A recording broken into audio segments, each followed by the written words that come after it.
button. The button is it. And we're live. What's going on, everybody? Welcome to Dylan Talks Tone, and welcome to the Thursday night Q&A live stream. We didn't get to have one of these last week because I was in California, and it was weird. We'll get into that here in a minute. Time zone and stuff was weird. It was really a good time. We had a good time. So we're going to talk about that here in just a little bit. Before we get into that, I want everybody to know that this is one of those ad-free live streams. So, in order to support our channel, there's a couple things you can do. You can go to DylanTalksTone.com and you can buy pickups, or hats, or shirts, or capacitors, pots, guitar cables, all kinds of fun stuff. So even if you don't need pickups, there's stuff that you could use there to work on your guitar and make yourself sound better. There's also links in the description that go to companies who support Dylan Talks Tone through affiliate programs and such. So if you need something from Sweetwater, if you need a fountain pen, if you need some tactical kilt, some shoes, tactical kilt. Super chat from Dastardly Dave. Thanks for the super chat, Dave. He said ad free is cool. Thank you, Dave. And you can also use a super chat to ask a question. We appreciate all of the above. I should tell you, we've not had a custom pickup vault drop in a few weeks because we've been busy doing other things, but there will be one Saturday. And if you have seen the thumbnail of this video. Super chat from John Own 16 can't play any Roddy. Thanks for the super chat, John. He says ad free. Thanks. Thank you. Thank you, John. So if you want something cool for your guitar, you can go to the pickup vault. It drops at 9 o'clock on Saturday morning, and we've got some really cool new, it's going to be P90s and Enduros. So, yeah, just so you know, that's going to be neat. And there might be a humbucker in there, too. I'm working on it. We'll see if I can get it done tomorrow. I showed it to Leslie today. She thinks it's cool. I showed it to Brianna. She thinks it's cool. I showed it to Chris Fesker. He thinks it's cool. Then it must be So cool. then it must be cool if Chris thinks it's cool. So, yeah, so we're gonna have some neat stuff.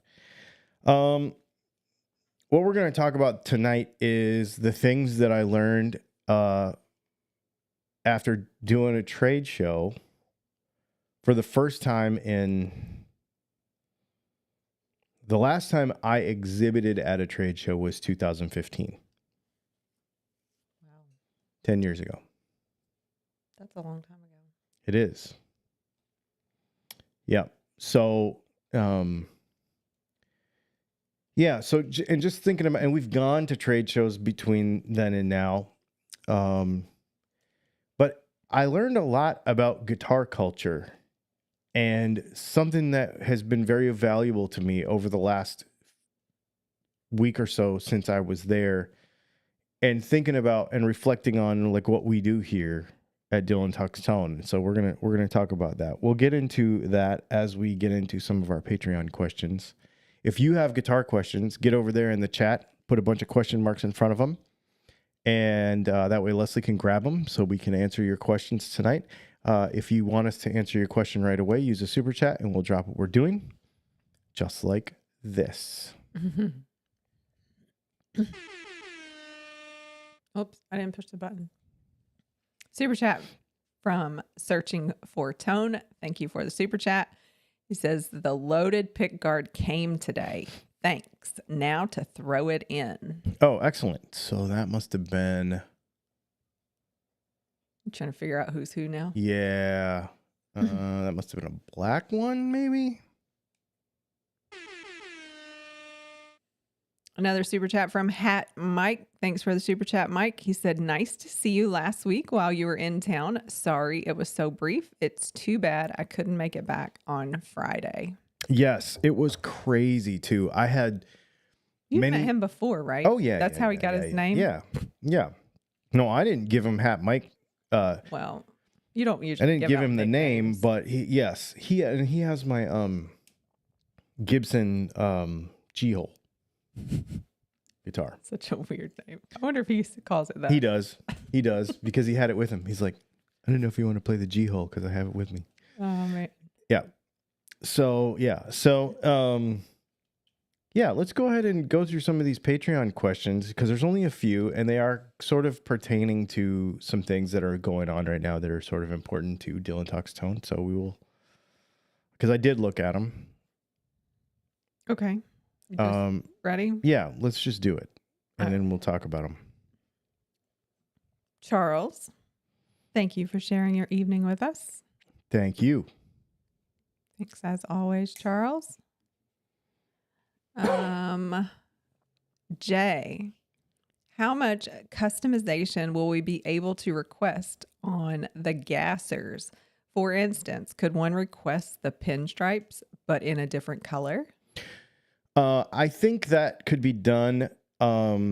Jay, shoot me a message. I will tell you that I'm hoping by next week sometime we are going to have the pre-order live for the next run of 5 guitars. And just a heads up to everybody, we will be giving you a couple of options.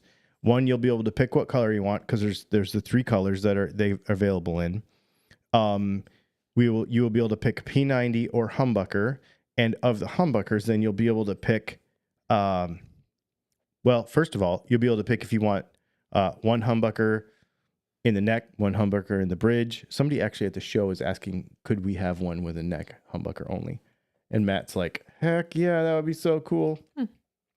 P90s, and then you'll be able to choose which one of our humbuckers you want. And left-handed, right-handed is another thing that we've been getting a lot of requests for. And then also, if you did want a different color pinstripe, I'm sure we could work that out on a case-by-case situation. I didn't even know that was going to be an option. I thought it was special. What, the pinstripes? Yeah.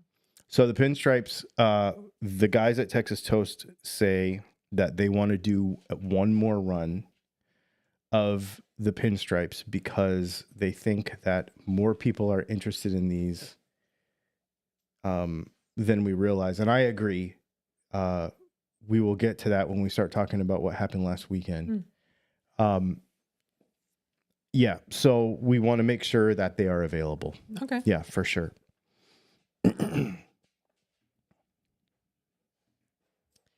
Shane, welcome back, Leslie and Dylan.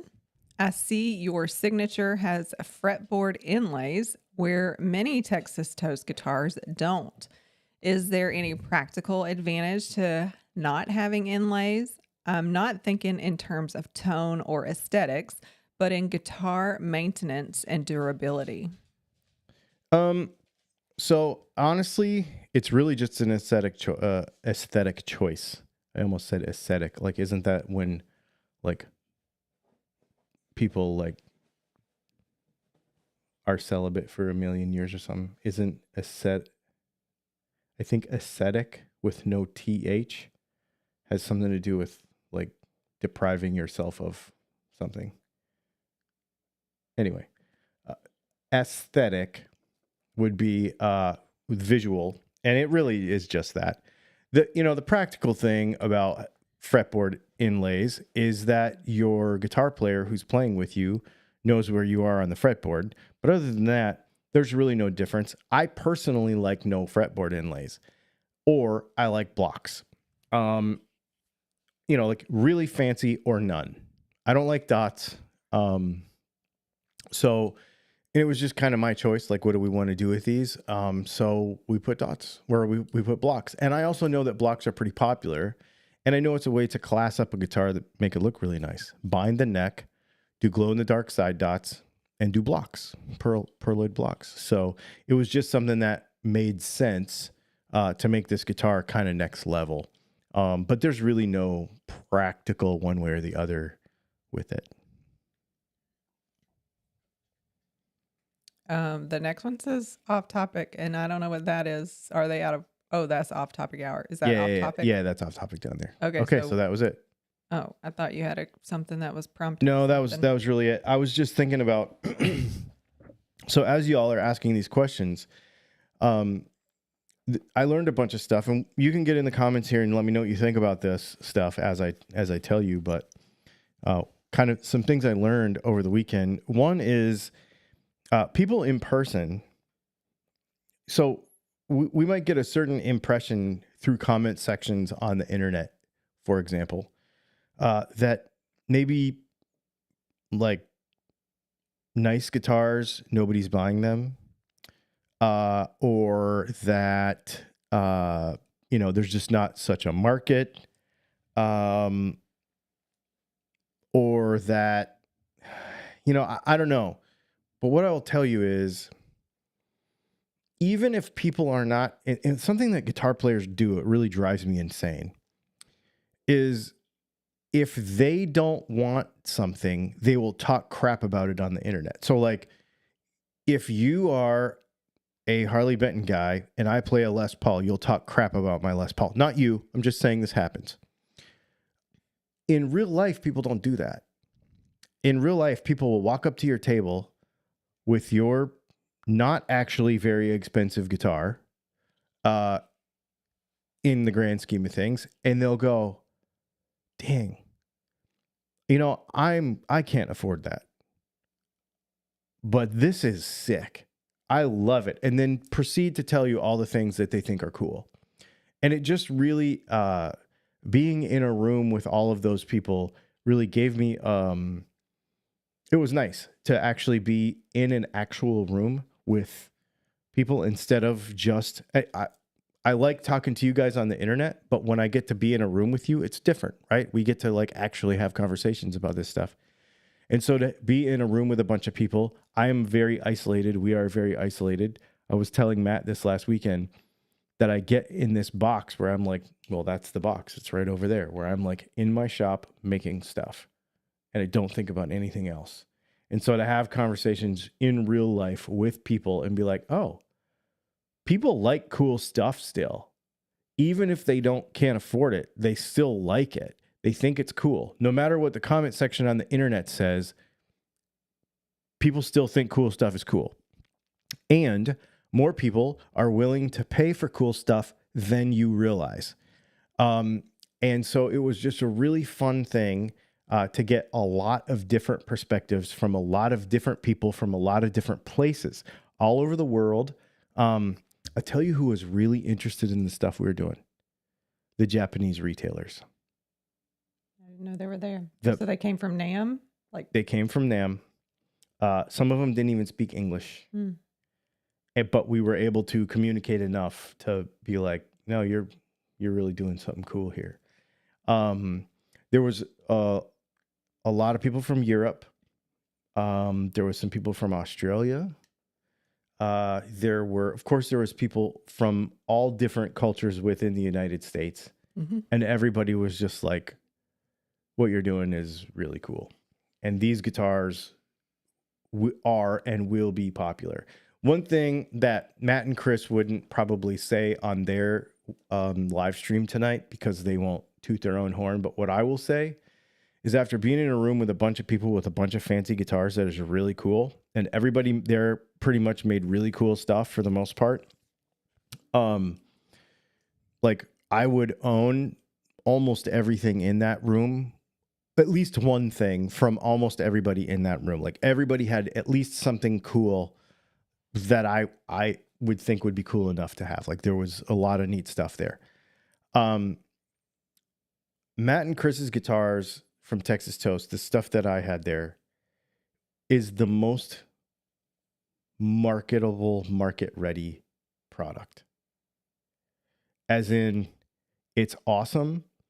The quality is 100% top-notch. There is nothing wrong with them. There is no caveats to them. They are still the shape of a guitar. They're not like pointy and weird. They are acceptable as far as like playable, and like everything is you've been to some of this super boutique stuff. You know, some of it's like, this is a sperm whale with strings or whatever, you know, like some weird stuff. Mm-hmm. But these are very marketable instruments. They are very they're completely refined and sorted, like, and ready to go. Mm-hmm. You know, there's nothing that's like, well, if you fix this, then it will be good. None of that. Like, they're just ready. They're ready right now. And they're very consistent Yes. too. Yes. I was telling Chris that because the guitars that I had there were their very newest ones, and they had a couple of them that were like 8 or 9 months earlier, you know, that they had at the shop and they brought, you know, by serial number, and you couldn't tell the difference. You know, it wasn't like, oh, you know, they're still trying to figure it out. So 6 months from now, these guitars are going to be completely different, and they're going to be, you know, different quality or anything. None of that. Just super consistent. And anyway, it was a really neat thing to be a part of. And it made me really happy to be with a bunch of people who get it, who really get that cool stuff is cool. I was talking to some guys from the Fender Custom Shop, and one of the things we were talking about was, I think I was talking to somebody from StewMac too. And we were talking about how if you're going to have a hobby that inspires you, that you love, then have something nice. Like, if you can swing it, and if you can't, then save up. Like, have some self-discipline and save up, or use shop pay, because we do have that, and get something nice. It's really worth it. It really is worth it. And it was just really neat to be in a room full of people where you're like, yeah, we're doing the right thing here. This stuff is really cool. It was just really cool. And I'm so happy for Matt and Chris, because I think they're in the same boat I'm in, halfway across the country, or for me, all the way across the country, doing our own things in our own shops, kind of isolated, and only see things in comment sections. And we have a core of you that really support what we do. And then there's a bunch of people in the comments that are like, you'll never sell those because they're too expensive. And those people are just wrong, right? They're just wrong, because, I mean, we sold 3 in 24 hours. You know, so it's really cool. And so I appreciate all of you who support what we do, and everybody who may have come out to that show and now is watching these videos afterwards because they found us. Like, it's just a really neat, the guitar community is actually very cool. The comment section in Facebook groups and everything make you think otherwise, but if you ignore all of that and know that real people are actually really cool, it's actually a really cool place to be. And I'm really happy about that. And I came home and I was like re-inspired to, well, I mean, we're having a custom drop this weekend, and I haven't done one in 2 months. And I'm just like, okay, I'm doing cool stuff. I've had some stuff hanging out on my bench that I've been meaning to do. It got done this week. Like, I am super inspired. And it was because of everybody. It was because of people, right? It wasn't because of the instruments themselves, because they're cool, but it was because of the people. And so I really appreciate everybody. It was really awesome. It was really awesome. Super, super cool experience to have.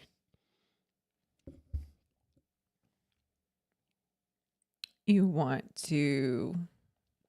Let's just take questions, comments, whatever. Yeah. I didn't grab it, but as you were describing that, Dastardly Dave said the right audience. Yeah, I do think having the right audience It's true. does make a difference. Yeah, it's true. All right, I'm just going to start at the top then. Ooh, and I got a sweet Casadosha shirt. It is nice. Phil Grochel says, hey, how much does it cost to be a Patreon member here? $5. And that gets you, just FYI, $5 a month gets you 10% off pickups at Dylan Talks Tone. It doesn't get you 10% off merch, and it doesn't get you 10% off guitars, because I can't do that. But everything else, like pickups and all that stuff, you make an order for that stuff. So it pays for itself right away. And I don't care. I've told people this many times. I don't care if you sign up for 1 month, buy a set of pickups to get the discount, and you know what I mean? Like, it doesn't matter. Most people don't leave because they think it's cool. But we have some neat stuff. We do a monthly hangout for the top level, which is 20, I think.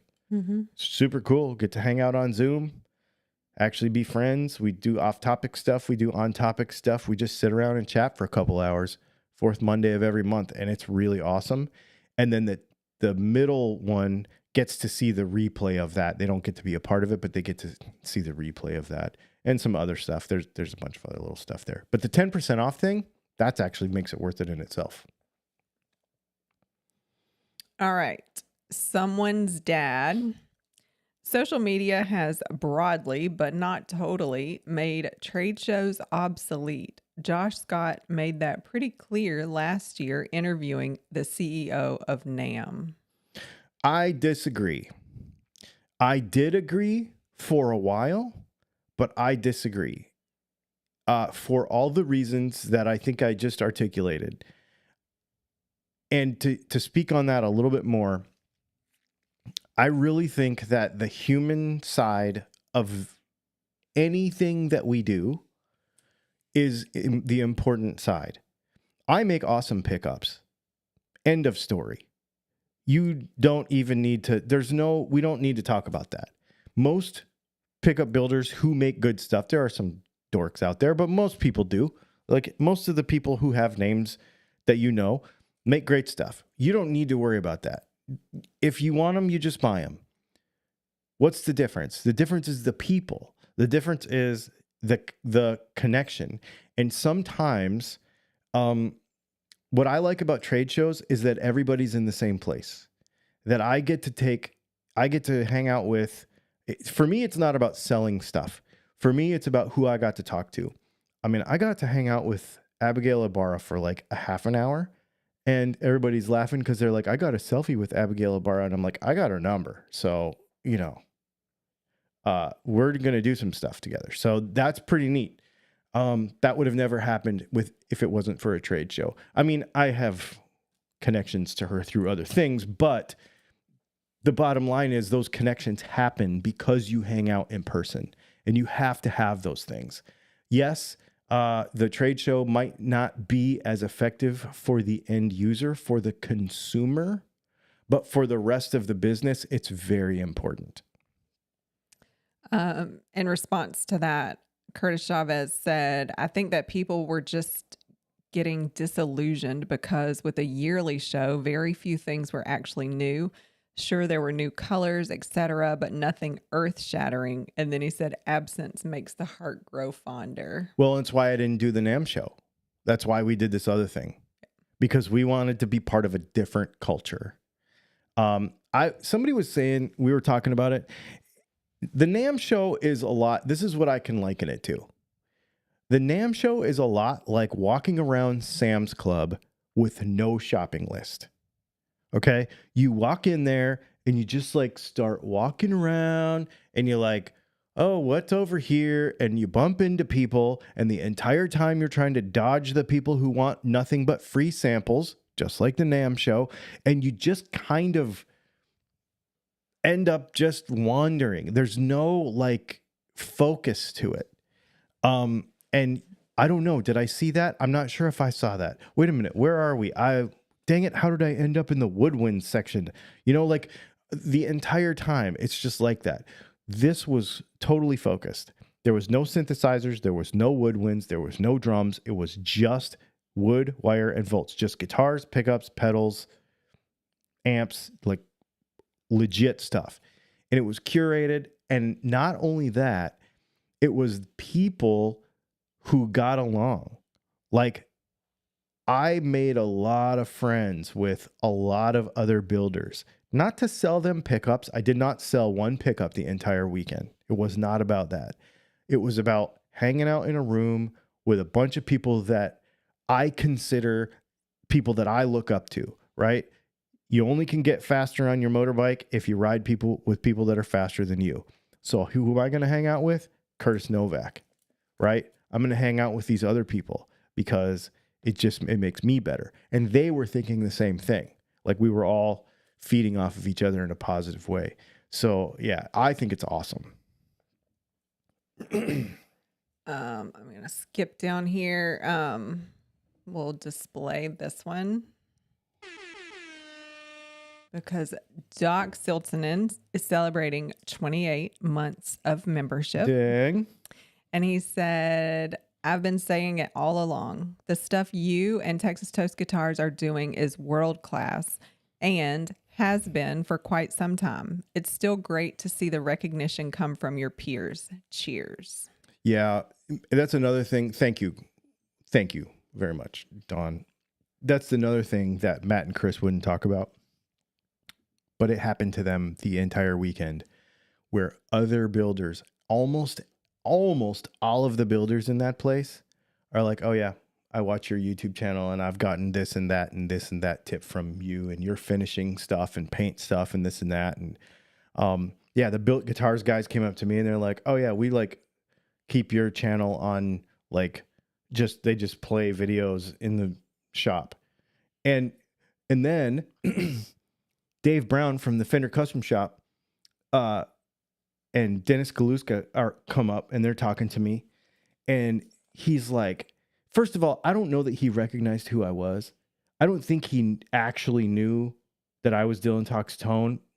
So I'm like, he probably doesn't know who I am. I was like literally thinking that. And he's like, wait a minute. I have a question.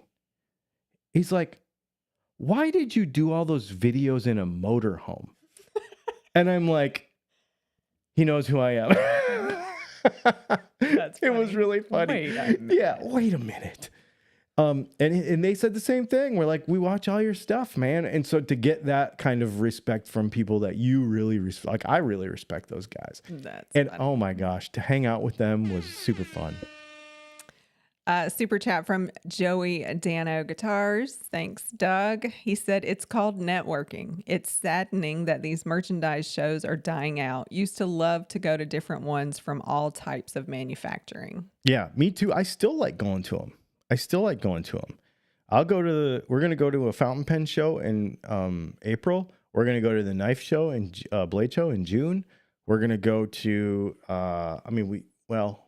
we haven't lately, but we used to go to the big RV show in Florida. Like I love it. I love learning and plus you get to learn about a lot of stuff. Joey Dano, your guitar is right there. You haven't hit me up about it yet. I was like, who's Joey? Doug. I know. Your guitar is right there. Timothy Ziegler, I saw and played my first Texas Toast Level 2 traveling in Colombia. I sold them new String Joys. Damn fine guitar. Thanks, man. Who is that? Tim Ziegler. In Colombia? Yeah. 2 O's. Colombia. What? Huh. I wonder which one that was. That's pretty neat. Ibg says, did you get Abigail's autograph? I mean, I have it on a bunch of pickups. So, like I said, I got her number, which I think is pretty cool. I got her daughter's number, but that's the same thing. That sounds weird. Phil Grochel says, I've been thinking I want a black cherry sparkle that fades to a cream on the edges.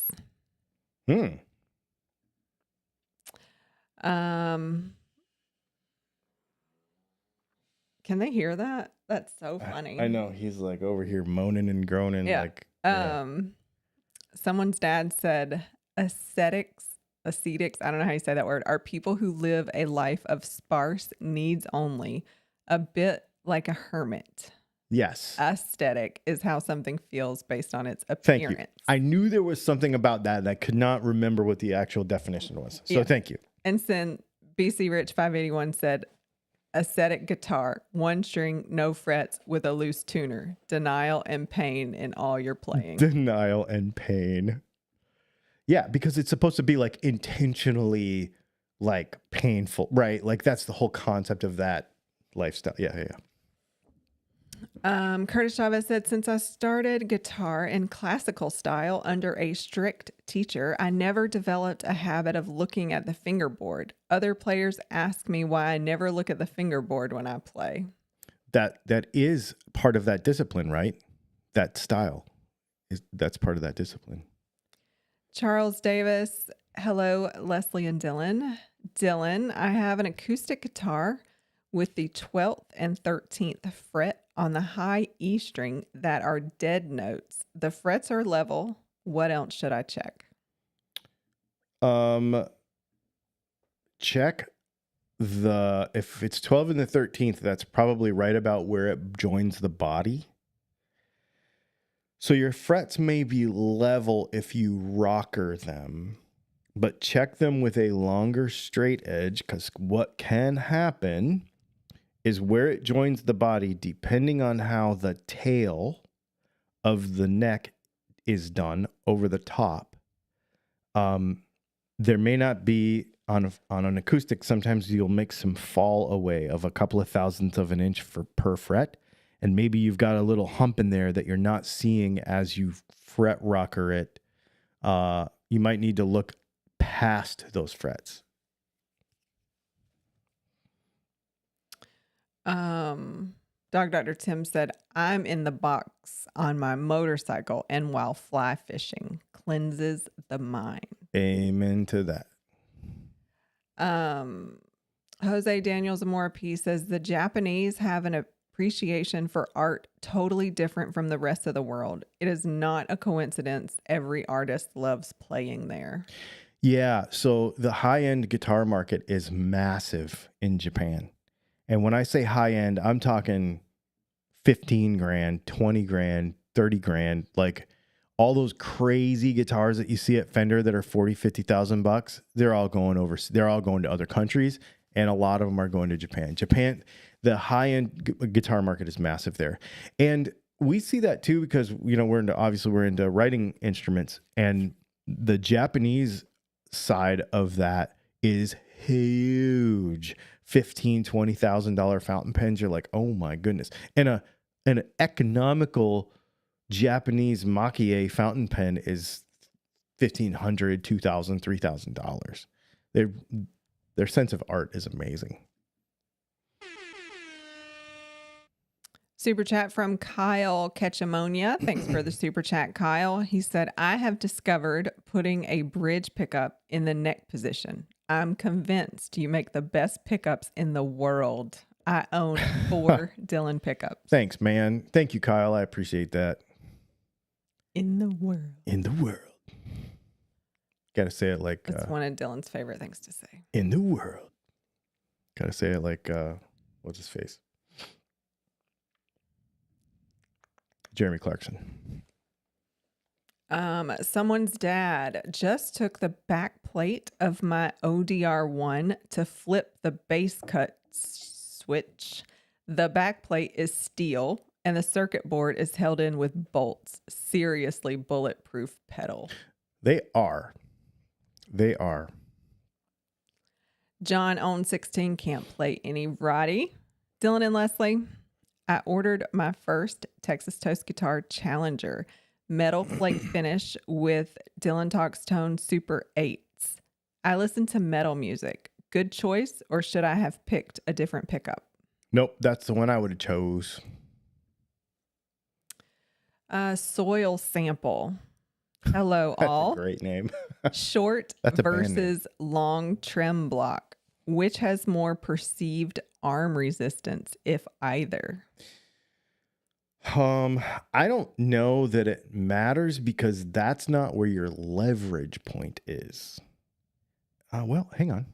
That is where your leverage point is. Well, so mathematically, a shorter one would make the fulcrum point tighter against itself. Therefore, so the longer one would, I'm just thinking about this mathematically. I'm not thinking about this and I could have this backwards, but I think I don't. that the longer one is going to give you more resistance, right? Because the closer you have something to a fulcrum, the more leverage you have. The further something you have away, so now you're pulling the springs further away versus shorter. It's gonna move. Yeah, I think the longer one is going to give you more perceived resistance.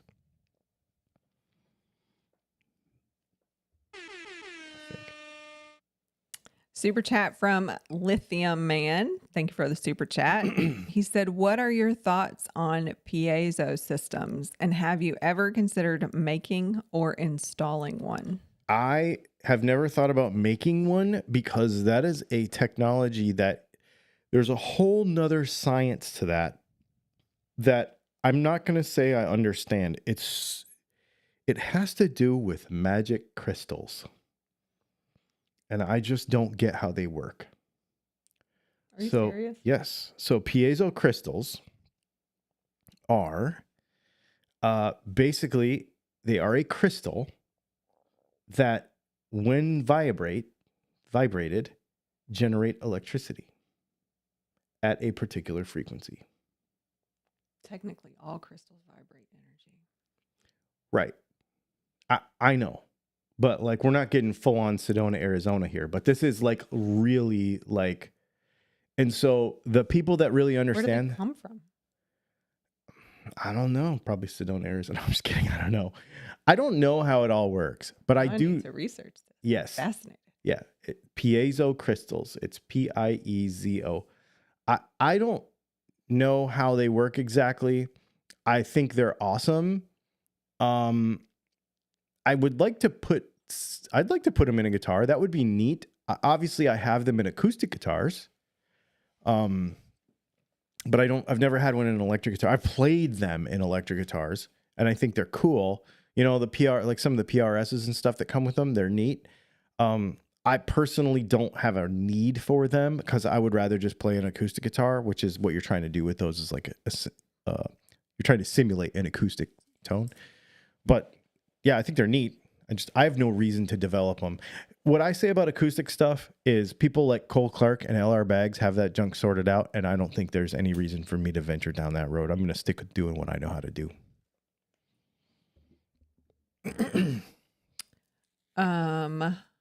Chicken Waller Farm. Hello. I just wanted to say that you have sent me on a P90 journey. I saw your video on humbucker size P90s at the same time I was gifted an Ibanez Les Paul style guitar. I put cheap Artec H size P90s in it.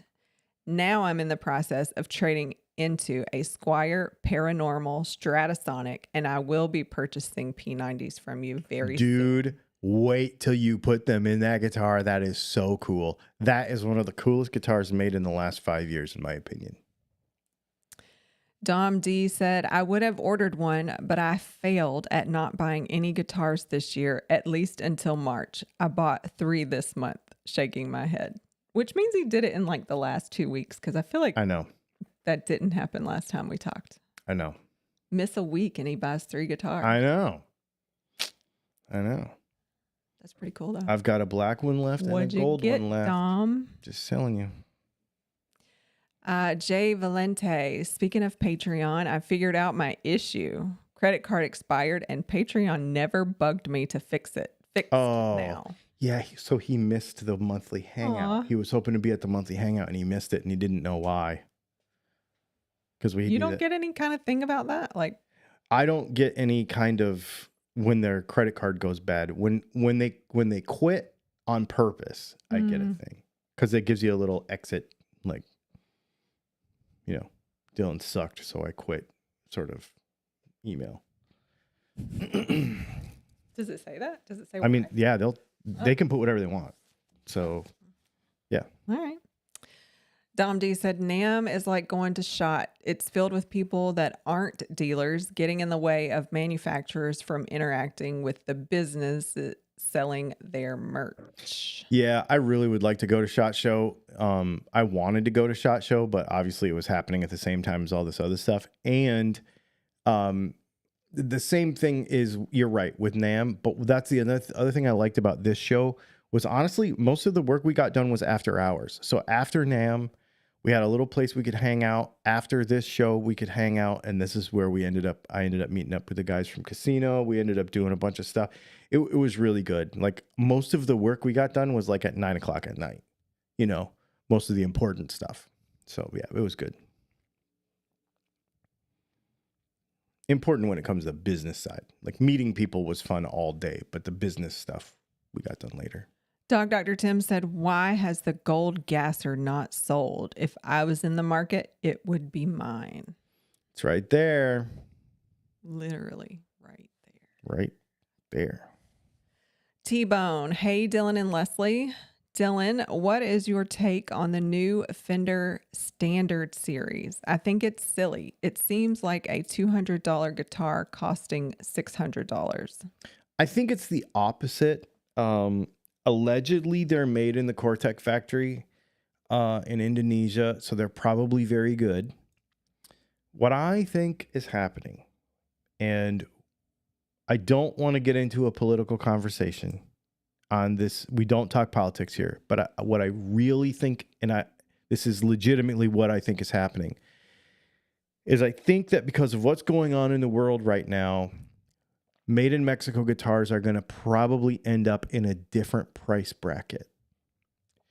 And so in order to fill that spot, that $600 to $800 spot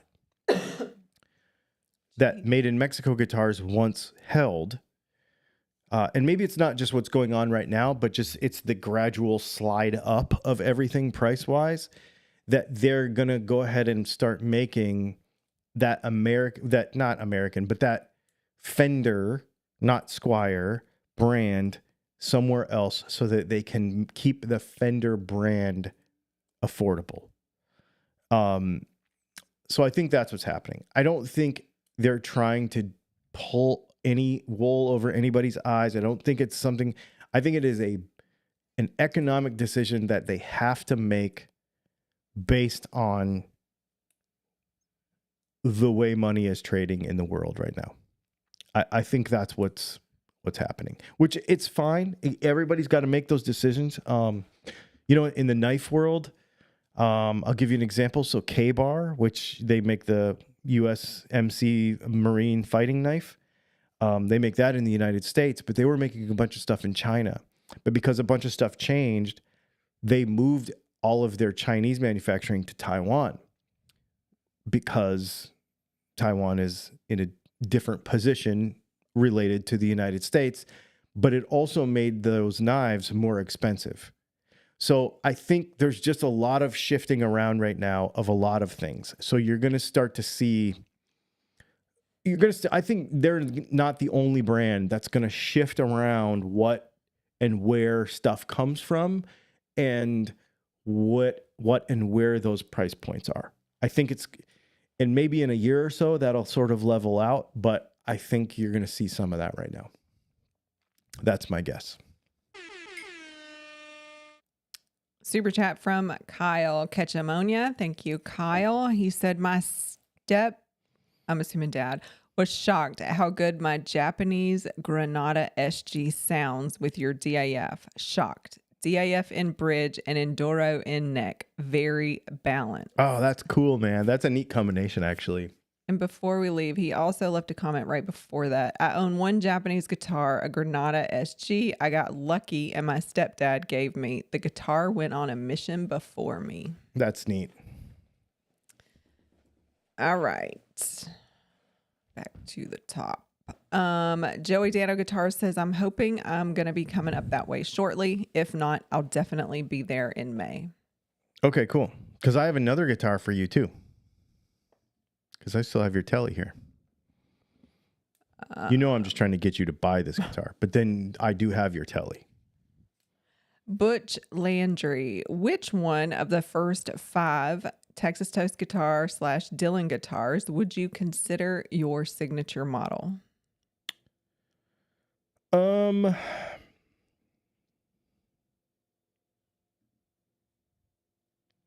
So either one of the 2 that I have left. I know that sounds salesy, but here's what I'll tell you. When we first started doing this, we were in the parking lot of a Best Buy, and Matt called me, and he's like, because we were in our van. It was actually during the hurricane. We were in Best Buy in Atlanta because we were shopping for stuff that we couldn't get here because we didn't have Brianna fuel. need a charger. Yeah. So anyways, that's when this whole thing started. He called me and he's like, this is what I want to do. I want you to think about this for some time and tell me what you think you would want. And I said, I already know what I want. I want an intergalactic one, and I want a gold top. I want the gold top to have P90s, and I want the black one to have humbuckers.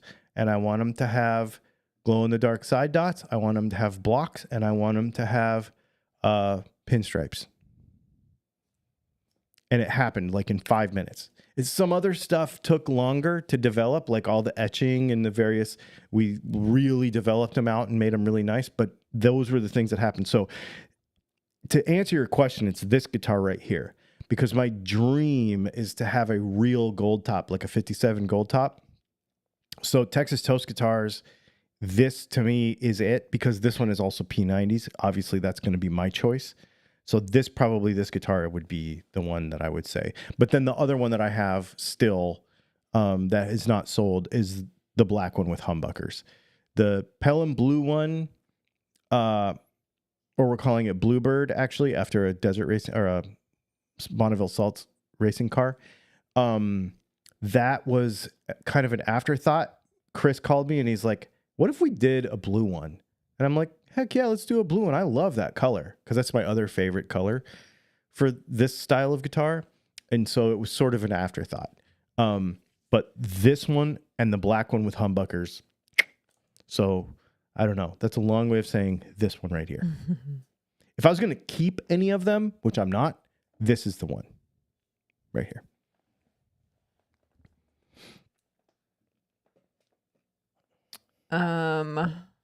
Curtis Chavez, Dylan, I know you've answered this before. Hum single pickup recommendation. Perhaps add this to your website. Hot 5, Super 8.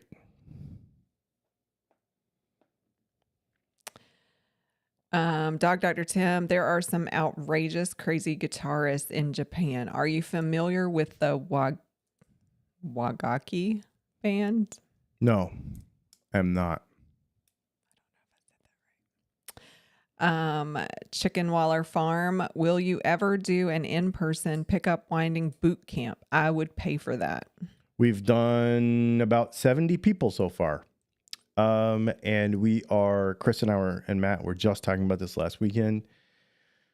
We are looking at some more dates. I don't know if it'll be 2025 or 2026, but we are looking at some more dates. Yeah. Interesting. Mm-hmm. First I heard of that. Mm-hmm. Jose Daniel Zamora P. I'm thinking about getting a Martin, but I play mostly electric, so I'm unsure about having that fancy of an acoustic. However, my current electrics are fine, but acoustics are beginners' cheap ones. So you can't go wrong with a Martin. Depends what you want to use it for. And here's what I would tell you. If you want a Martin, buy a Martin. Okay, don't buy something else. Because you'll end up just getting a Martin someday anyway. And here's the thing about a Martin. It's like a Gibson Les Paul. If you want the thing, get the thing. Don't get the thing that's trying to be like the thing. Get the actual thing. Okay? Got that? Yeah. It's important because I know I wanted a D28 all my life, and I tried all kinds of other stuff, and I have a lot of other stuff that I like. But there is nothing like a D28. So here's what I would tell you. The D16, the D18, the D28, and the D35, okay? So that ranges from, that range is a couple $1,000s, right? From the D35 down to a D16 or a D18. But they are all very different guitars. So don't shop price. Shop the guitar you want. Because a D18 is a spruce top with a mahogany back and sides. I have one of those. It's great. But it's not a D28, which is spruce top with rosewood back and sides, which is not a D35 with spruce top with rosewood back and sides, but it's 3-piece. Totally different guitars. So just don't buy by price. Just get the one you want. And if you can't afford the one you want, wait. Because this is one of those things, and this is one of those things that you can't cheap out on this. If you're going to get a good guitar, get a good guitar. Acoustics even more than electrics. You can flip electrics around and do whatever you want. But for me, I want to buy an acoustic that I'm going to have for 20 years minimum. Like, that's the way I feel about it. I don't want to flip around acoustic guitars. I want the one. So I have 3 acoustics right now that I will have, and that's the way I look at it. So I'll just tell you, my D28 was $4,000. Okay. But I'm going to have it probably until I die, because there's no reason to get rid of it. There's nothing to trade up to. It's the thing.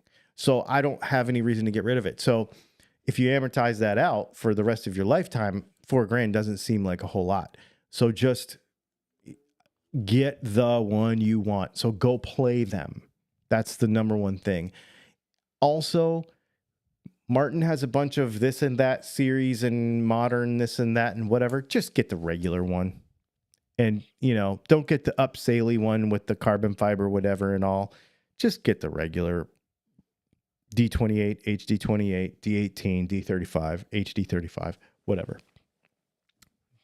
That's my spiel on that. So these are the guitars that Dom D got. I got a 1978 Gibson Les Paul Custom Ebony in great shape. No mods done. Dang. A 63 Murphy Lab ultralight aged Firebird V. And a Wildwood Spec Fender Custom Shop 62 Jazzmaster.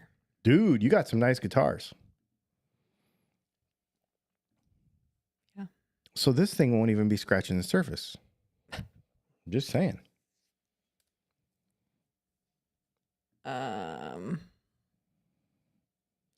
Jose Daniels Amorpi said that gasser is looking at me the same way the vegetables look at me in the freezer when I take out a pizza.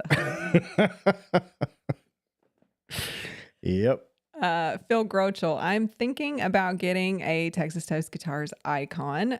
Unsure which pickups, but a Filtertron style humbucker and P90 are considerations.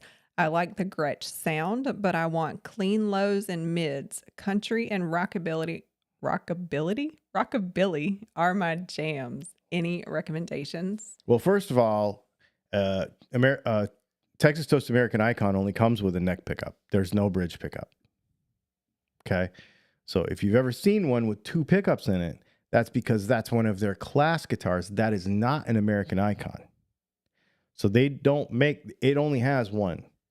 But if you want that, we can do that. We can do a humbucker size Filtertron that's sort of wound like a DAF that will give you exactly what you're looking for.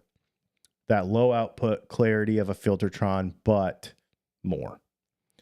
My personal take on the Icon, and my personal Icon, I have one of our Enduros in it, and to me, that's the jam. The Enduro is the jam for that guitar because it's low output, still kind of that whole Filtertron single coily sort of sound, but it's not a humbucker. It's actually a single coil. That to me, it really fits that guitar really, really well. And I think if you were to ask Chris and Matt, they would tell you the same thing.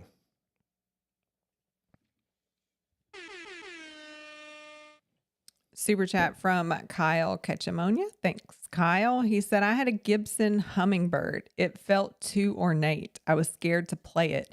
So I got a Martin D18. I feel like it's my workhorse for recording. My D18 is relict. Yeah, so I agree. I think the D18 is a fantastic guitar for that. Like the harder you beat on it, the better it sounds because it's mahogany. So that's why I say make the decision based on what you want, because the mahogany to rosewood is a big difference in how they sound. So just play them all. All right. Doc Siltonen, speaking of the DAFs, I've been really loving the 007 anniversary set in my resprayed Model T prototype. Just so well rounded. Glad they are finally in a suitable guitar. Yeah, so he texted me the other day, and he actually ended up with 007 because we remember that. serial numbered those 0 to 20, right? Yep. So it was supposed to be 7, but I was like, well, I'm going to put 007 because that's cool. And yeah, so anyway, he finally ended up putting him in a guitar. One of his guitars too, so that's cool that he built. Yeah, super neat. Mike Morty, some of the YouTubers' coverage of NAMM had become a platform for a few channels focused more on trying to be funny than listening or talking to the makers and reps. I felt sorry for the reps trying to talk. Yeah, I haven't watched any NAMM coverage at all. I've read some articles. I've read more than I've watched, if that makes sense. I've watched every friggin' SHOT Show video, but I've not watched any NAMM stuff. I just don't care. I'm going to read the articles. It's fine. Dom D said he's eating ramen for a while. I get that. I think I'm caught up, but we only have 4 minutes left. So 4 minutes till off topic hour. So squeeze your questions in. yeah. Oh, Dom D said the only advice I can give on a Martin is to get something that you will play. My buddy bought a D45, overextended himself financially, and never plays it because he doesn't want to scratch it. Yeah, that's the thing.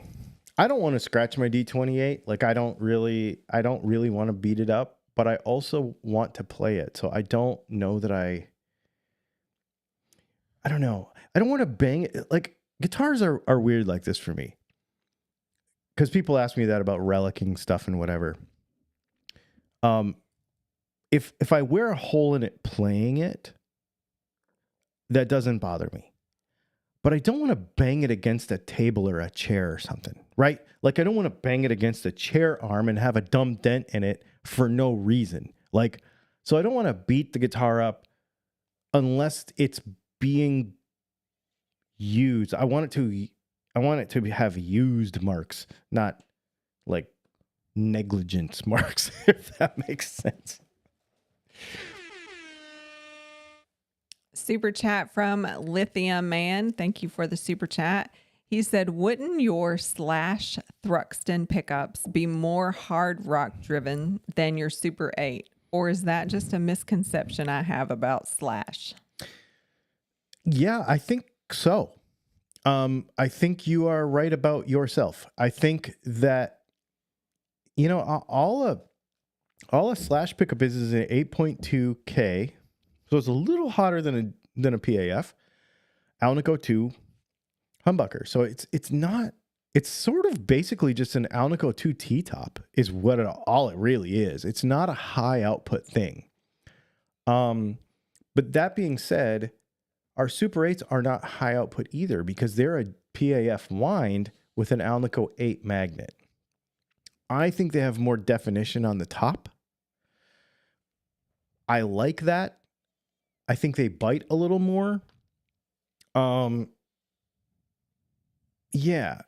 I guess that's the thing. Alnico 2 magnets compress a little different.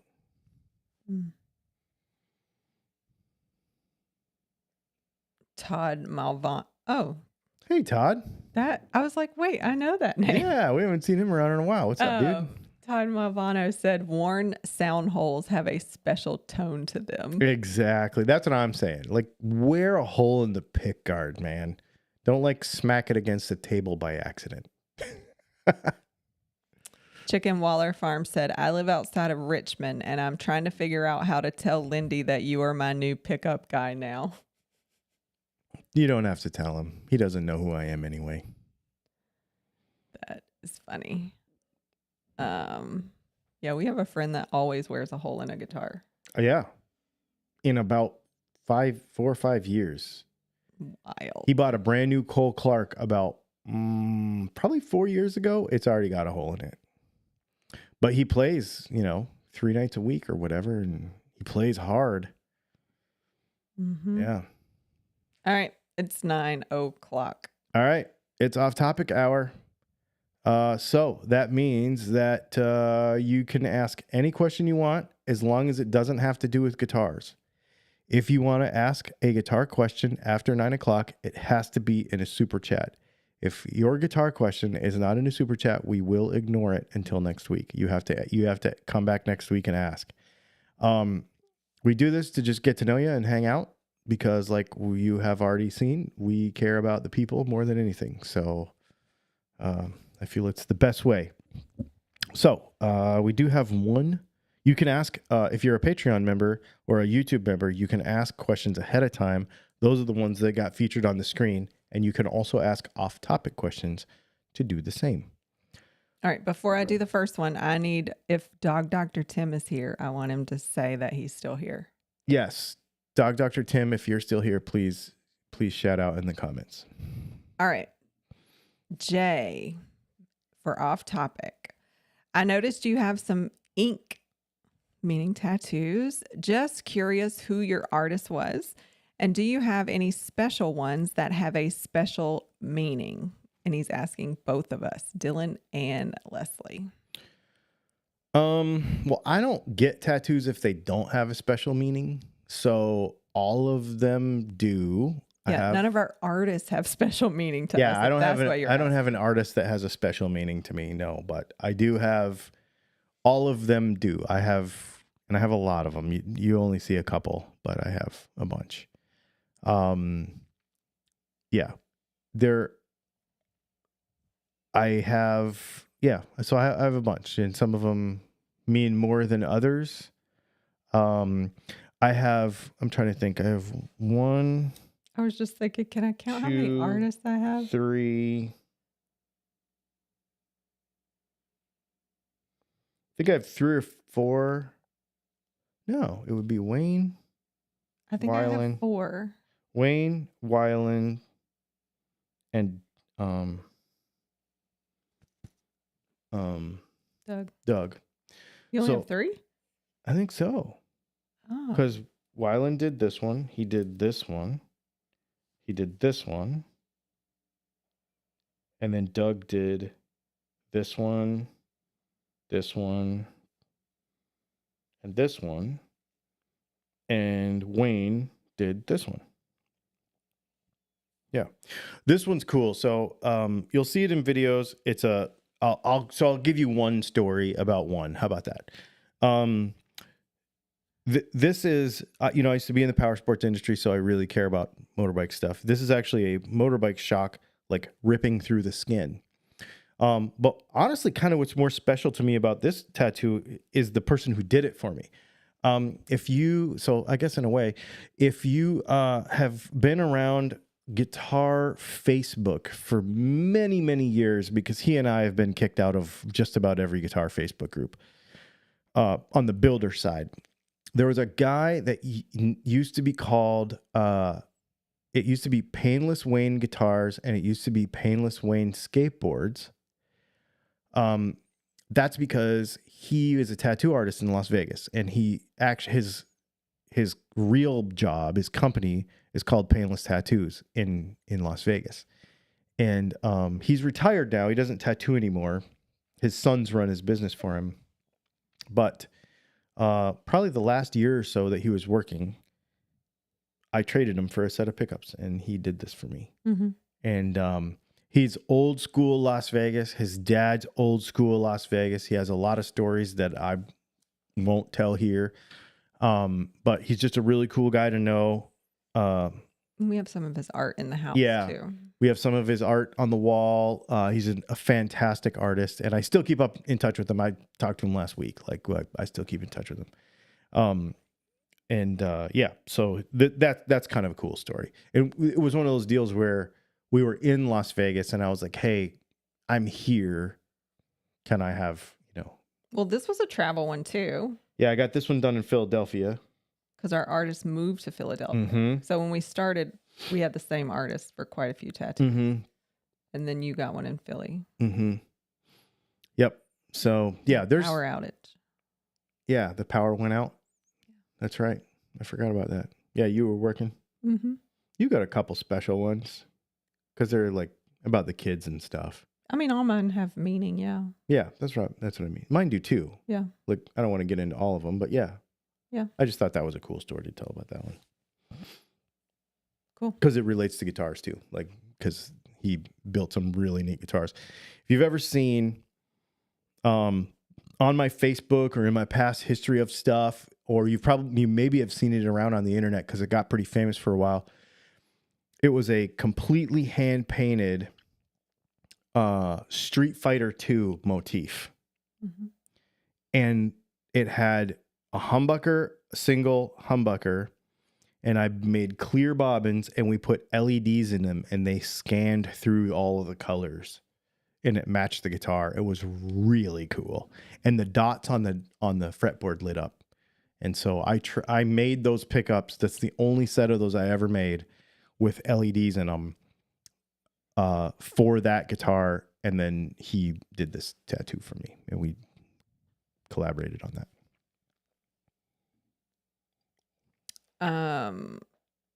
So earlier, I don't know that he's here because I haven't seen him say anything else.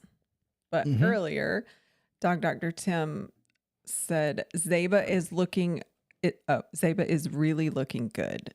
You are keeping him at an excellent body condition score. I don't know what that means. What are you feeding him? I am feeding him. I have it on my phone if you don't. Do you? I had to take a picture of the bag. When I Yeah, had to go buy ahead it. because I can't find it faster than you can. It's probably called Akana. Yeah. Akana Limited. Akana limited ingredient food, and we are feeding him duck and pumpkin. Pear, duck and pear. Yep, because it has pumpkin. Because it has pumpkin in it. We've figured out that we need to keep him on something pretty high protein, but we also really need to keep him on some pretty high fiber stuff, so the pumpkin in it does that. And he put 4 pounds on this week. He's up to 56 pounds. And he'll be, what day is today? It's still January, so. Oh, so he's about 6.5 months old. Mm-hmm. And he's 56 pounds. But he looks perfect. Like he's like perfectly fit. His little knee sprain thing slowed him down for a few weeks, but I think he's pretty much back to good now. Yep. Speaking of Dr. Tim. Yeah, I don't know that he's here, but we can talk about him. He'll probably watch. Oh, there he goes. He said I had to feed the dogs. Did I miss all the cool stuff? So hopefully you just caught hopefully the you caught information that. about Zeba. But since you're here, we were going to talk about you anyway. So I got a gift 2 weeks ago. 2 weeks ago. Maybe. Yeah. And we didn't do a live stream. Right. Or maybe it was last week. And then I got something else this week. Maybe it was last week.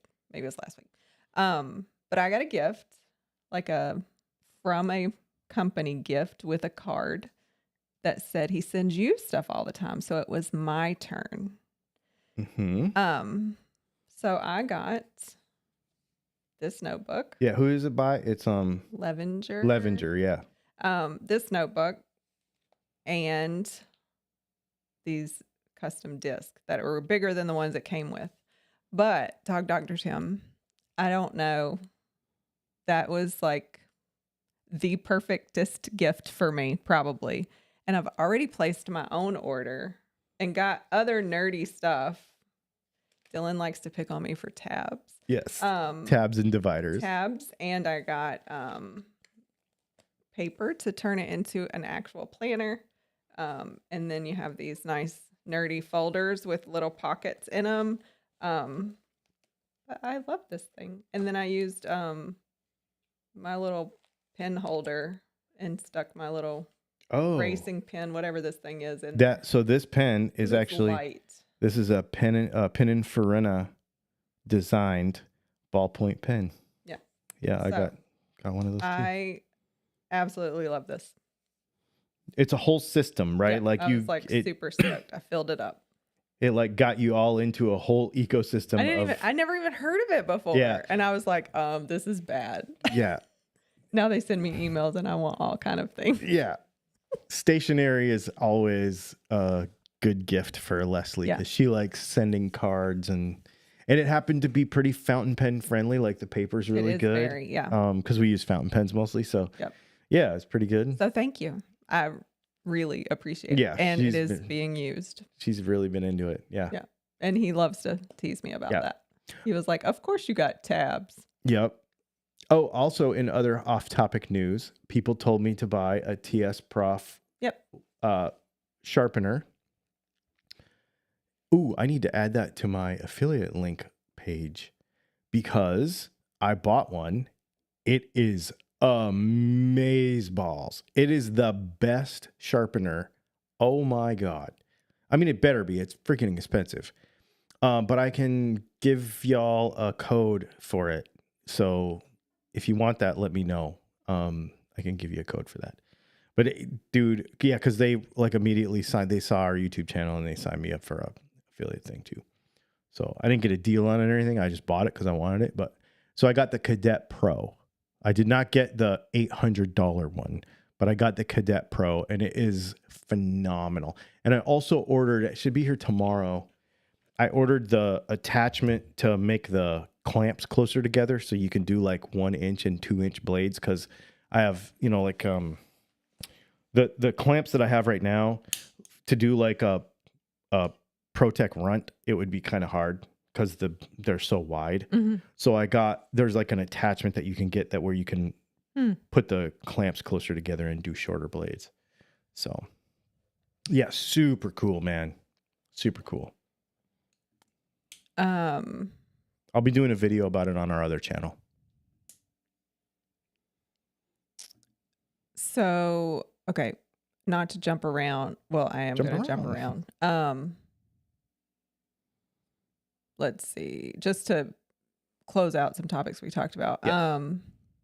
Phil Grochel said, I don't have any tattoos, but I've thought about getting a few. I like the realism style ones, but beach scene since I love being at the beach. We like being at the beach too. I have an ocean. I have a beach one. You do? I have a beachy one. Let's see. Jay Valente said, my wife has several. I have none. Now that I have grandkids, we'll probably get one with their names in it. That makes sense. Dastardly Dave said, you can get canned pumpkin. Green Eyes uses it for puppies. Yeah, we did buy canned pumpkin for a while, but it wasn't enough to circumvent the food problems we were having. So it was just easier to get it in the food. Yeah. We had to slow down his everything for a while. So we figured it out finally. That food's not cheap, but man, it does work good. And yeah, Dog Dr. Tim said, Akana is about the only boutique food I can get behind. Just don't under any circumstances feed him any raw diet. Yeah, we did a bunch of research. Yeah. This was probably like the last step before we probably would have had to get some kind of prescription dog food, but I'm glad we didn't have to do that. Yeah. He wouldn't have an allergy stuff, but his food schedule and his everything else schedule was, you couldn't regulate it. It wasn't normal. Nothing was normal. And once we put him on this stuff, it pretty much evened out. Mm-hmm. I feel like we're pretty good on it now. So. He seems to like it. Mm-hmm. He is the most distracted eater. It takes him freaking forever to eat. He'll zero food motivation. Yeah. Even treats to train him. Nope. Doesn't care. You give him a treat and try to tell him to sit or, tell him to sit and give him a treat or whatever. He'll spit the treat out. He don't care. He's just not into food really. It's weird. Yeah. And what's weird too is he's not really into our food either. There's some peanut butter he can smell from across the house. Like, yeah. And he does.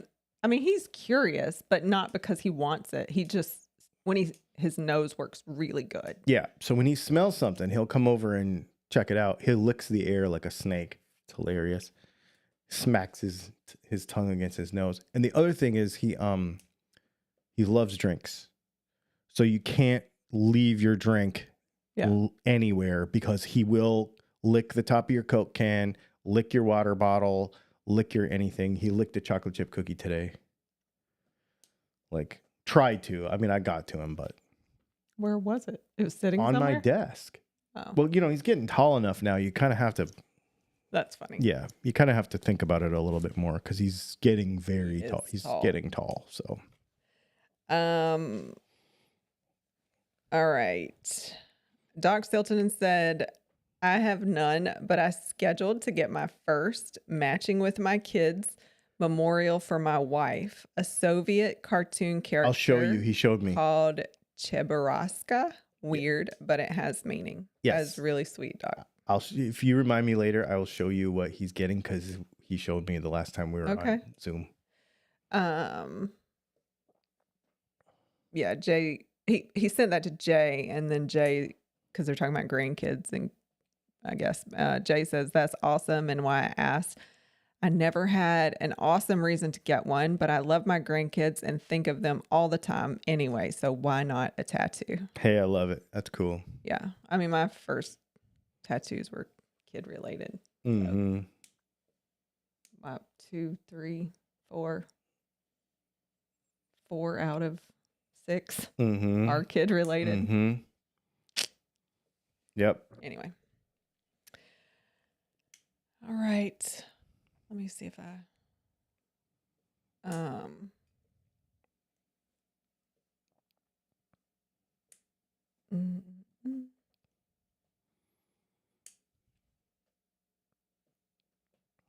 let's see. Sorry. No, it's okay.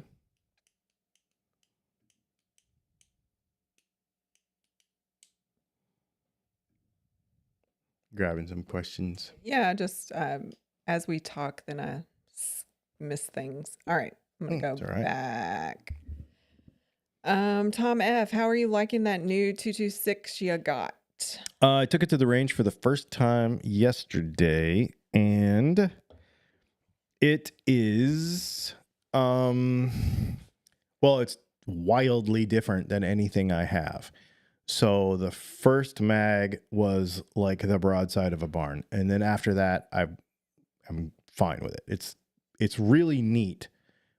It's just very different, which is what I wanted. I wanted a vintagey thing, right? Like, so, yeah, I don't know that I'm going to shoot it a lot. But I really wanted that particular piece kind of for my museum, if that makes sense. And I really, really like it. And I'm glad I got it. And I will shoot it. I just, it's totally different. Of course, it's really tall, you know, and it's a whole different feel. And I should probably shoot it more just to be as proficient at it as I am with other things, because it's so neat. It's so neat. Dom D, off topic. I failed at not buying guitars, but haven't bought a single fountain pen this year. I think the only reason I haven't is because I've not seen anything super cool. You know, there hasn't really been anything grabbing me either. I was just looking today, and I think what it is it's kind of the same thing with the guitar stuff, kind of the same thing with the firearm stuff. And the knife stuff. Once I get to the point where I have like all the bases covered, like of the main things, then it's got to be something kind of really special to make me want it. I'm not just going to buy another one just to have another one. I will say I would definitely have another Vanishing Point. I think I want the matte black one. Interesting. I freaking love that pen. Yeah. I didn't think I would. I've put that off and put that off and put that off, and I didn't think I would. But I love that pen. That's pretty cool. Yep. I don't have a Sailor Pro Gear, but that's I don't have a Sailor King of Pen, but that's a lot of money, so that's going to have to be a saving up thing. And the fountain pen show in Atlanta is in April. And so I have a little savingsy thing that I try to maintain for basically just for the fountain pen show, and for then try to recuperate it by the time the knife show comes in June. So I'm kind of also not buying a lot of stuff right now because of that. And because I had to buy a new alternator for my van, because the thing that charges the house batteries, not the normal alternator, but the other one. It's like a marine alternator that charges the lithium batteries. And that dude went out, so that wasn't cheap. So I guess that means the batteries aren't charged. Like you're going to have to reset everything? It's plugged into the house, so it should be charged. Everything's charged, yeah. Oh, Everything's okay. fine. Yeah. No, I've been checking it all. And you can't bypass it to run it? Like it just runs when the van runs, period? Well, because it's belt driven, Oh, so it's part of the engine. I got you. So I can't turn the engine over because it's seized up. Gotcha. So I pulled the belt off it today, and I went to grab it, and I'm like, oh, yeah, this thing is totally frozen. But, you know, it's 2-3 cables, unhook it, and like 3 bolts, and it should come out of there. Everything's relatively, you know, we don't have rust or anything, so it should be relatively straightforward. That was an interesting purchasing experience too. It was. So this thing was $800. Okay. And the only reason I'm telling you the price is because this is wild. I call this guy, the Balmar is the company who makes this thing. So they suggest this is the part number. We called them, and I emailed them, and they emailed me back, and they're like, this is the part number you should get, and here's the dealer that you should get it from that has it in stock. So I call the guy because he's like super old school. His website has nothing on it. And he's not local. No, he's in Cleveland, Tennessee, which is actually where Lucky Dog Guitars is. Anyway, so I call him, and he's just this old man. His name's Frank, I think. And he's like, so-and-so place, this is Frank. And I'm like, hey, do you have such and such part number? And he's like, that's the weirdest thing. I have 2 of these in stock. I sold the other one this morning, and I'm about to sell you the second one. And they're nowhere to be found. I've called all over the place. And I'm like, how much is it? And he's like, well, it's $800. And I'm like, okay. Well, I want one. And he's like, okay, email me your name and your address and your phone number. And I'm like, okay. And he said, and I'll get it boxed up and get it out this afternoon. And I'm like, are you going to send me an invoice? And he's like, well, I don't know. It depends what mood I'm in about computers at the end of the day, but I'll get it boxed up and sent. So he literally got it in the mail to me yesterday. You got it yesterday. I got it yesterday. So day before yesterday is when this all happened. Didn't even bill me. Put it in the UPS. It was $823 with the shipping. Shows up the next day. I didn't get the invoice until the morning I got it in UPS. What a trusting guy. I was like, holy smokes. I mean, of course, everything's fine because I'm not a jerk. Like, I'm going to pay for it. But that was just one of those, That is weird. Like, it was just one of those, like, yeah, okay, you're going to buy it. You're going to buy it. It was weird. Like, it was an interesting, he was very, like, but you could also tell that it was like, you know, those old alternator shops. It's some dude in some greasy warehouse somewhere, you know, like whatever. But it was funny. Anyway, I got it here. I'm actually dreading going to the auto parts store to buy the belt because they're going to be like, well, what year, make, and model? And I'm like, I don't care. This is the part number I need. Well, what year, make, and model? You know, they're going to do all that crap. So I might actually order that online too. Graphite and Guitars says, Dylan and Leslie, just wanted to say my wife and I really enjoy your pen stuff. Oh, thanks. That's awesome. I love when I hear the wives are involved. Yeah, me too. And that y'all are doing stuff together. That's neat because we do. Presley, California Customs. Okay, so no hang gliding. I totally get it when you've known people who crashed. Yes. But what about surfing? Ever try? I used to surf all the time. I freaking love surfing. Haven't done it in a long time, but I love it. Todd Malvano, where is your next big trip heading to? Great question. That's a good question. I don't know. We are sort of I would say we're going to probably go somewhere in the summer, but I don't know where yet. And we are very occupied until probably May. Because we got a grandbaby coming next month. So, or ish. Basically next month. Basically, yeah, pretty much. It's almost February. Yeah. Coming in So March. he's coming in the beginning of March. So Middle. or middle? Oh, okay. Anyway, so that's coming. So, we're pretty occupied. We got baby shower and pictures and blah, blah, blah, all kind of stuff to do. So we're probably going to be hanging out for a little bit.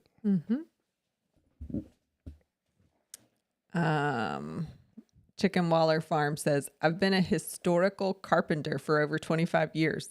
Would you trade some P90s for some woodwork, with a laughing emoji? So I don't know that I have any woodworking needs at the moment, unless you want to build a deck for me. Oh my gosh. But that's probably more than a P90 set. Yeah. Kyle Ketchamonia, what's the best concert you've ever been to? Mine is Bob Dylan. I got to hang out with Chris Masterson last weekend quite a bit. He's pretty neato. He plays guitar for the Wallflowers. Speaking of Bob Dylan. I'm going to say that my favorite concert I've ever been to is still Dave Matthews Band and Zach Brown. And then he said, then the worst concert I've been to was my second Bob Dylan concert on the same tour. My worst concert, I could tell you exactly what it was. It was Marcus King and Blues Traveler. Yeah. We left. It was terrible. Yep. We even knew a bunch of people there. It was like a cool place. We went. We were like, because it was like, hey, blah, obviously I knew everybody, and I'm like, no, I ain't even staying for this. Yeah. Chicken Waller Farm, your opinion of the most basic Old Forester bourbon? So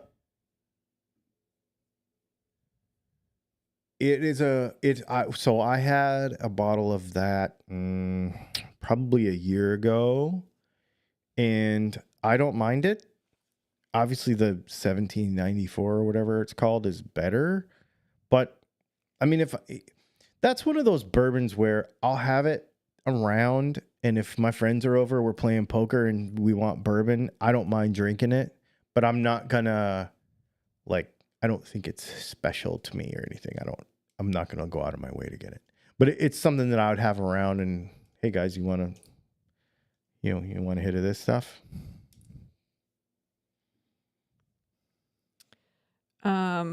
And then related, John Own 16 can't play any Roddy said, trying Old Forester for the first time. Not bad. I also bought Bowman Brothers and like it a little better. Yeah, Bowman Brothers is good. Curtis Chavez. So, Dylan and Leslie, modern musicians who have blown your minds lately. Modern musicians. Does that just mean like currently? Currently. It doesn't have to be new, right?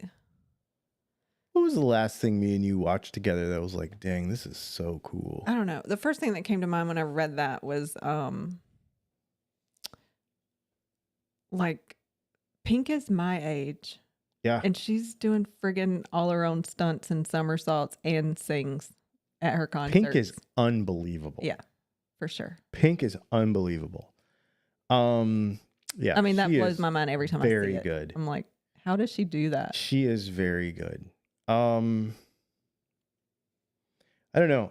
There's a lot of new music that I really like. So we just watched a bunch of Avicii documentaries, and that dude was phenomenally talented. Man, that was hard to watch. Yeah. Yeah, phenomenally talented.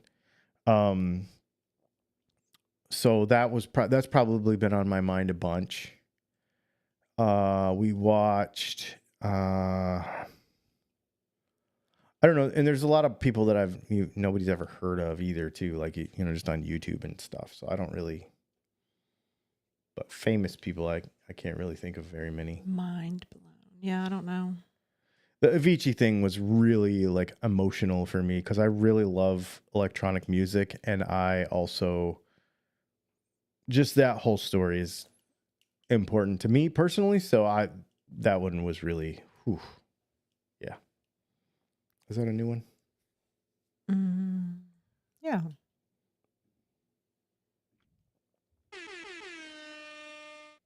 Super chat from Kyle Catchamonia. Thanks, Kyle. He said, Mom got me tickets to Beach Boys. I'm so happy. I saw them. They're real good. Well, I saw them about 10 years ago now, but they were really good. They were awesome. Wild. Beach Boys.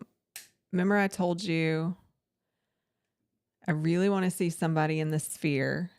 Yeah. But I didn't want it to be you two. Yep. And then I heard the first country act that's going to be there. And I was like, I don't really want to see Kenny Chesney either. But guess who's going to see Kenny Chesney in the Sphere? Who? Guess. Who loves Kenny Chesney? Oh, Chris and Lisa. Yeah. Yeah. My friend Chris. Yeah. Of course they are. Yeah. They go everywhere. As soon as I saw it, I was like, of course they're going. Yeah. Let's see. That would probably seeing anybody there would probably be awesome. Probably. Because the venue is so cool, Dog Dr. Tim said, if you can do sweet drinks, you need to try Select Club pecan pralines and whiskey. I cut the sweet with my table bourbon. Delish. Interesting. Yeah, I don't know So about that for me. I really like salted caramel whiskey for tea and coffee. We have a bottle of that right there. We just got another one. We have 2. Yeah, we have 2. That's right. But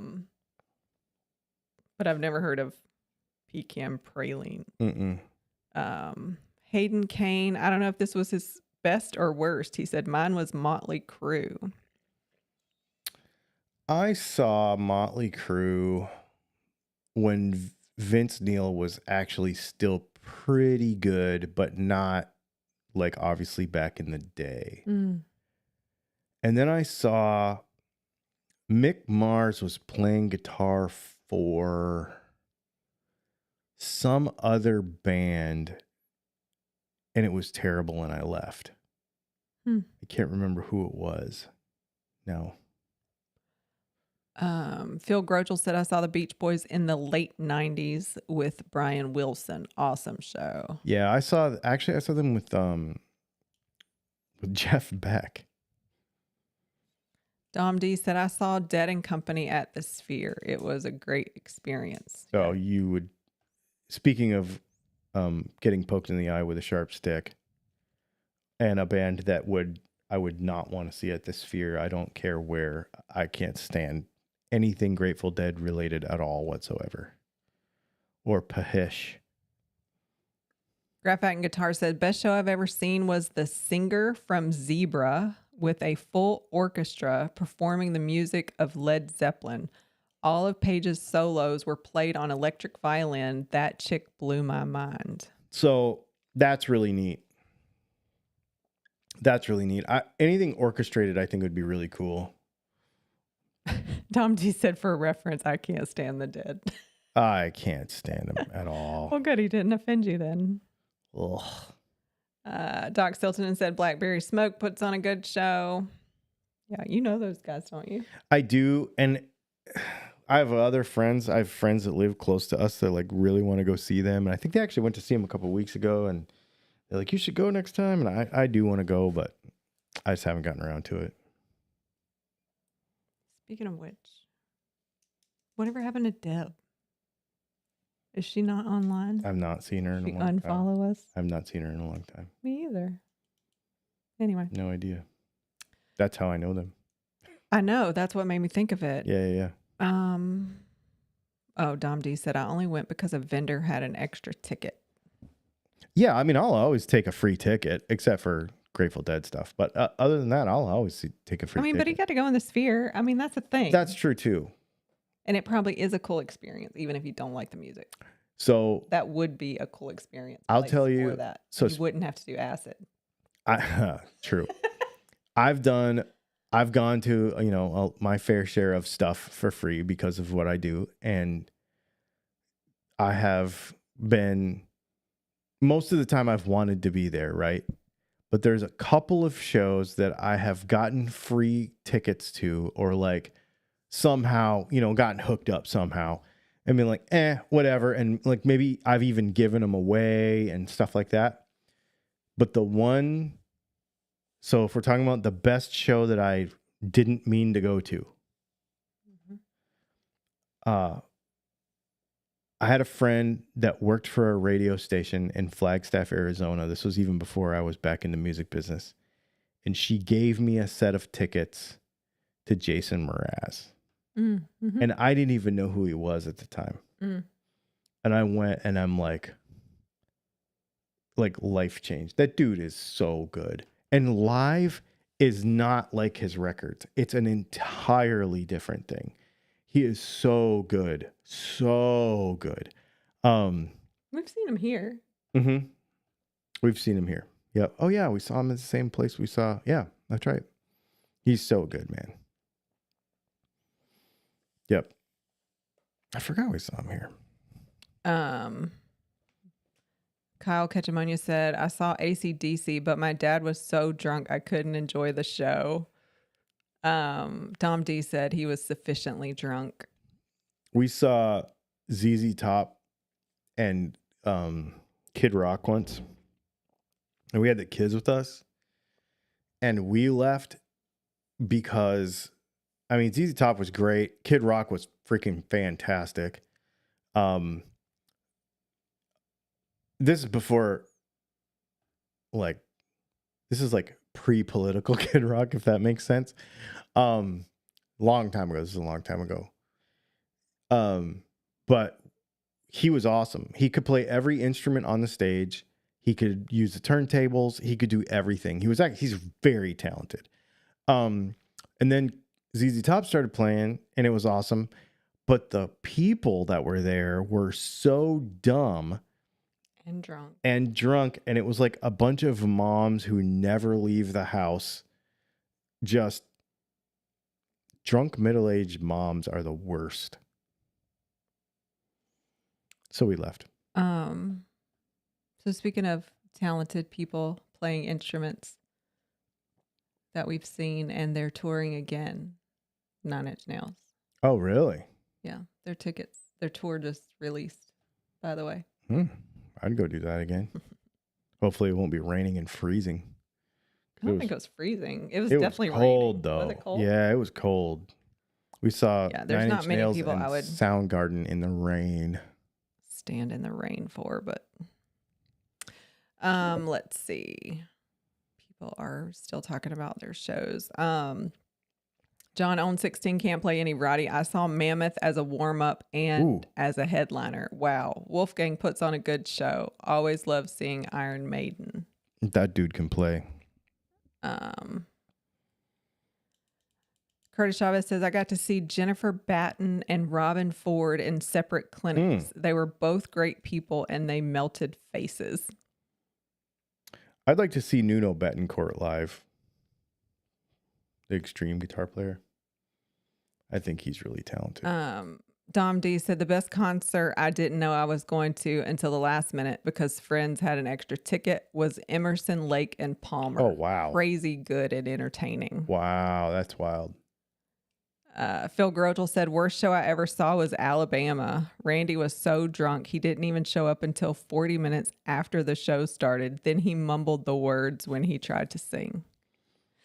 So the most disappointed show I've ever been to was one I was most looking forward to probably was Bon Jovi. They didn't suck, though. They didn't suck, but I was so mad because he had his own lyrics on the teleprompter. And He's an old man. I was like, this is your job. Why? I know all the words to your songs. Why don't you? That was actually the last tour before. Yep. That was the last tour before Phil X started playing with them. before what's his face left. Mm-hmm. Yep. Kyle Cachamonia said, I want to see Dinosaur Jr. so bad. Almost got to, but the show is canceled after I bought ticket. I've seen them. They're amazing. Bring earplugs. They're loud. Dastardly Dave said that was probably when his friend played in Kid Rock. I didn't know he had a friend in Kid Rock. It actually was when he played in Kid. Yes, I know who you're talking about, and yes, it was. Dom D said, worst show. I don't know how to say his name. Yngwie Malmsteen. Yngwie Malmsteen, yeah. At a bar in Milwaukee. He had just gotten divorced and was on drugs and booze, was fat and couldn't play. We ended up playing pinball in the back of the bar. That's so funny. I was really disappointed the last time I went to see Buckethead. I've seen him twice, and the first time was amazing, and the second time I left. I was like, this is so dumb. Jason Gale said, Bruno Mars private custom concert at a sales kickoff. Yeah. Who did we see privately? Not Imagine Kelly Dragons. Clarkson. Imagine Dragons. Yeah. So I'll tell you, before he was ripped. I'll tell you who I got to see privately last week. Ariel Posen. And he was freaking amazing. And what's really fun, it was really cool because obviously it was a very small thing. So him and Chris Masterson, Chris was like, well, hey, I might as well sit in with you. So they sat down. Carlos in the Casadosa booth, he had all these couches and his guitars and these like amps and stuff. So, and they were like right next to us. So, and it was after hours, there was nobody there. And so, well, there was people there, but it wasn't like during the show kind of thing. So him and Ariel Posen and his band, they all like sat around and like gamed out some jams that they were going to do during this little set that they were going to do. And the way they did it was wild because the venue was pretty small. Like there was the show floor, and then you go upstairs and there's a coffee bar up there, and the room was really only maybe the size of our house, like a couple thousand square feet, not very big. And like a cafe kind of, and they had a stage up there, and that's where the show was, and it was a VIP thing. So there was really only like 100 people there. It was really neat. Yeah.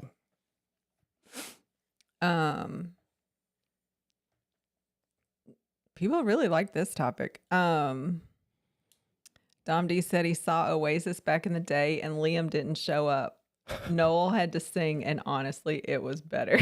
That's funny. That's really funny because it's true. Let's see. It's Victoria G said, even Eric Martin had the Mr. Big lyrics on a teleprompter at his feet, so I can't judge. Those are old people, man. Hayden Kane, what do you guys think of Samantha Fish? Whatever. Graphite Guitars said, oh, she rocks, man. Yeah, if you like that stuff, that's cool. I just, I don't know. Like dad blues are kind of over for me, so I don't know. I don't really care. He's good, but. Doc Silton and Big Wreck and Big Sugar, both awesome shows and very Canadian. Mm-hmm. And then he said, best Humble Pie backed by Foghat. Foghat blew it out. Humble Pie was amazing. I've seen Foghat before.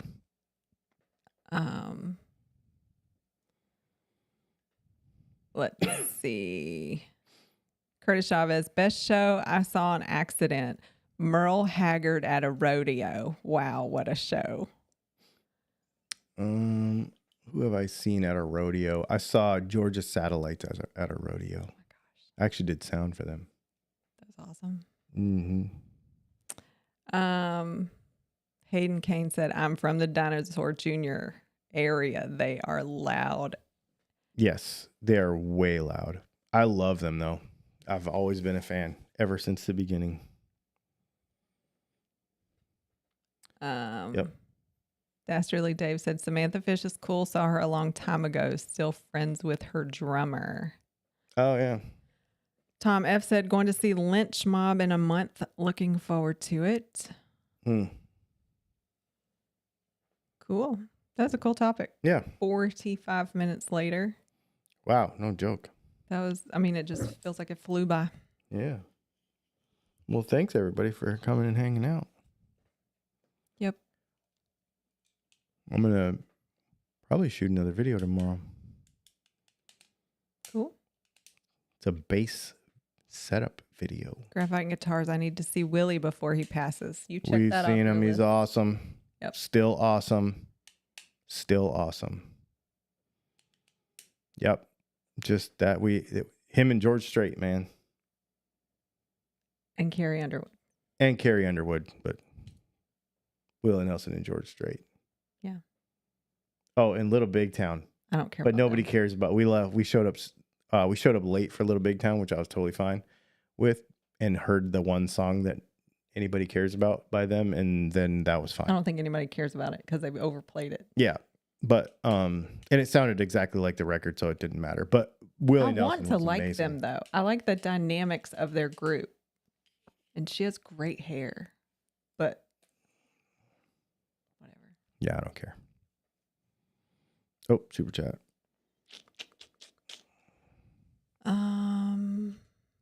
Well, it's a super chat from Jason Gale. Thank you, Jason. Glad you're here. It doesn't have anything with it though. So thank you, Jason.